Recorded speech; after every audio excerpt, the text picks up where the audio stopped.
সেদিন আমাদের বাসায় তৈরি করা হয়েছিল খুদের ভাত, সাথে 5 রকমের ভর্তা আর ডিম ভুনা। তো আজকে আপনাদের সাথে সেটারই রেসিপি শেয়ার করব। তো প্রথমেই আমরা চুলায় প্যানটা বসিয়ে তারপর সেখানে তেল দিয়ে তেজপাতা, তারপর দারচিনি এগুলো দিয়ে দিচ্ছি। তারপর আমরা পেঁয়াজ, কাঁচামরিচ কুচি এগুলো দিয়ে ভালোভাবে এখন নেড়ে চেড়ে নিচ্ছি। এরপর আমরা এখানে দিয়ে দিব রসুন বাটা। রসুন বাটা দেওয়ার পর আমরা এটাকে আবার ভালো করে নাড়াচাড়া করে নেব। তারপর এখানে দিয়ে দিব প্রয়োজন মতো লবণ। এরপর ভালোভাবে নেড়ে চেড়ে তারপর আমরা আগে থেকে ধুয়ে রাখা চাল আর ডালটা চুলায় দিয়ে দিব।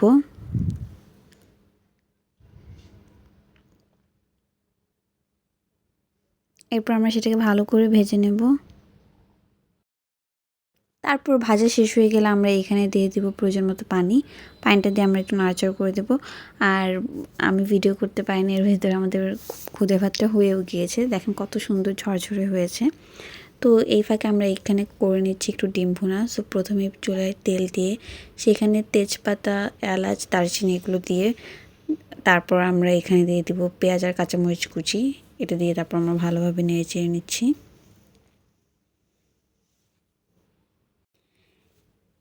এরপর এখানে আমরা দিয়ে দিব লবণ।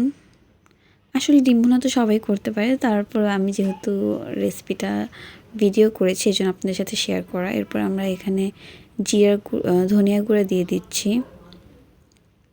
তারপর আবার ভালো করে নেড়ে চেড়ে নিচ্ছি। তারপর এখানে আমরা প্রয়োজন মতো হলুদের গুঁড়া, তারপর মরিচের গুঁড়া দিয়ে ভালোভাবে নেড়ে চেড়ে নিব। এরপর ভালো করে নেড়েচেড়ে তারপর আমরা একটু পানি দিয়ে দিব যাতে মশলাটা কষায়।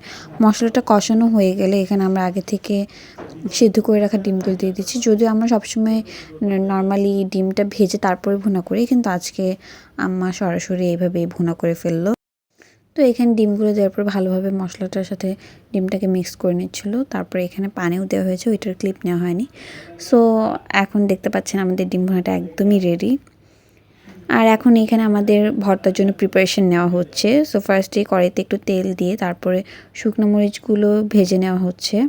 অনেকগুলো শুকনো মরিচ দেওয়া হয়েছে কারণ আজকে কয়েক রকমের ভর্তা করা হবে যেহেতু। তারপরে এখানে আবার রসুন, তারপরে পেঁয়াজ এগুলো একসাথে ভেজে নেওয়া হচ্ছিল।